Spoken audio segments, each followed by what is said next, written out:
మనం ఏ కార్యక్రమైనా మన కార్యకర్తలకు రిక్వెస్ట్ చేస్తాను, నువ్వు నీ ఫోటో పెట్టుకుంటావు, సంతోషం నువ్వు పెట్టుకోవాల్సిందే. కానీ మేము చేసే కార్యక్రమం, ప్రభుత్వం చేసే కార్యక్రమం మీరు నడిపితేనే ముందుకు పోతుంది. సోషల్ మీడియాను దయచేసి విపరీతంగా వాడండి. ఇవాళ టీఆర్ఎస్ చూడండి, చిన్న దొరికితే మనల్ని పెద్ద బదనాలు ప్రయత్నం చేస్తున్నారు. ఇవాళ భూములు ఉన్నాయి హైదరాబాద్లో. వాస్తవంగా ఇప్పుడు చంద్రబాబు నాయుడు ఉన్నప్పుడు ఆ భూములను ఆ ప్రభుత్వం నుంచి ఒక వ్యక్తికి ఇచ్చేటువంటి భూమి అది. ఆ వ్యక్తి నుంచి ఇవాళ రేవంత్ రెడ్డి గారు కొట్టాడి కోర్టు పోయి సుప్రీంకోర్టు జడ్జిమెంట్ తీసుకొని ఇవాళ 400 ఎకరాల భూము ఇవాళ ఒక పారిశ్రామిక రంగానికి ఇస్తే తద్వారా లక్షలాది మంది ఉద్యోగాలు వచ్చేటువంటి అవకాశం ఉండే పిల్లలకు అటువంటి దాని మీద కూడా రాజకీయం చేసేది విపరీతంగా యూట్యూబ్లలో ఇవాళ వాట్సాప్లలో గ్రూప్లలో మీరు చూస్తున్నారు. దయచేసి ఇవాళ ఎమ్మెల్యే గట్టిగా ఉంటేనే రేపు పొద్దునే ఊళ్ళలో మీ బాధ్యత.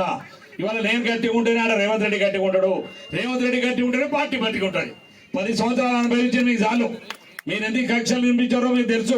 అందుకని దయచేసి సోషల్ మీడియాని కానీ ప్రభుత్వం చేపట్టే ప్రతి కార్యక్రమాన్ని గ్రామాన పేద ప్రజలకు అందరికీ తెలిసే విధంగా చేసేటువంటి బాధ్యత ప్రతి కాంగ్రెస్ పార్టీ నాయకులు కార్యకర్తలు చెప్పి మరొకసారి మీకు ఈ సందర్భంగా తెలియజేసుకుంటూ, ఇంత గొప్ప కార్యక్రమం, ఒక పేదవాళ్లకు 3 పూటల భోజనం పెట్టే గొప్ప అవకాశం మనకు వచ్చినందుకు మనం నిజంగా గర్వపడాలని చెప్పి కూడా ఈ సందర్భంగా మనం చెప్తా ఉన్నాను.